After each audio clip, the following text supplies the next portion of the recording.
Hi అండి. Welcome to Deeksha tutorials channel. Previous వీడియోలో ప్రాచీన మధ్యయుగ భారతదేశ చరిత్ర గురించి అయితే తెలుసుకున్నాం కదా! ఇప్పుడు ఆధునిక భారతదేశ చరిత్ర గురించి తెలుసుకుందాము. పాయింట్స్ నోట్ చేసుకుంటున్నారని అనుకుంటున్నాను. కీ పాయింట్స్ అండి ఇవి. ఎగ్జామ్‌లో చాలా బాగా ఉపయోగపడతాయి. ఏ కాంపిటేటివ్ ఎగ్జామ్స్ కన్నా ఉపయోగపడతాయి. వీడియోలోకి వెళ్ళిపోదాం. క్రీస్తు శకం 1498 నుంచి 1571. భారత్‌లో పోర్చుగీసు వాస్కోడి గామా వారు కాలికట్ చేరిక 1498. పోర్చుగీసు నౌకలు మొట్టమొదటిసారిగా 1505లో మలబార్ తీరం చేరిక. తూర్పున పోర్చుగీస్ వైస్రాయ్గా ఫ్రాన్సిస్కో డి ఆల్మిడా నియామకం. 1510లో అల్ఫోన్సో డి ఆల్బుకర్క్చే గోవా ఆక్రమణ. క్రీస్తు శకం 1582 నుంచి 1763 వరకు. భారత్లో ఆంగ్లేయులు. 1585లో అక్బర్ దర్బార్లో మొదటి ఆంగ్లేయ ఎంబసీ మచిలీపట్నంలో ఆంగ్లేయుల మొదటి స్థావరం. 1611లో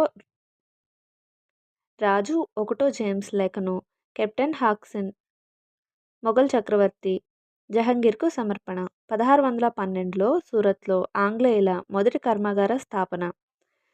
సర్ థామస్ రో ఇంగ్లీష్ అంబాసిడర్గా భారత్లో నియామకం. 1615 నుంచి 19.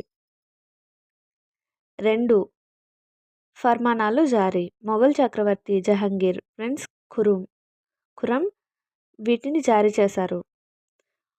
ఒకటి వాణిజ్యానికి సంబంధించినది, మరొకటి అంతర్గత రవాణా భారాన్ని మినహాయింపునకు సంబంధించినది. 1668లో ముంబైలో ఆంగ్లేయుల స్వాధీనం.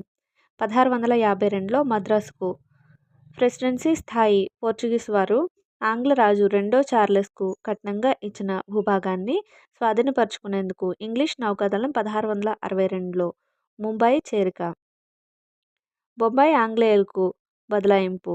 1698లో సతానుతి, కలికత్, గోవింద్పూర్ ప్రస్తుత కోల్కతా ప్రాంతం గ్రామాల జమీందారీ హక్కులు ఆంగ్లేయుల హస్తగతం.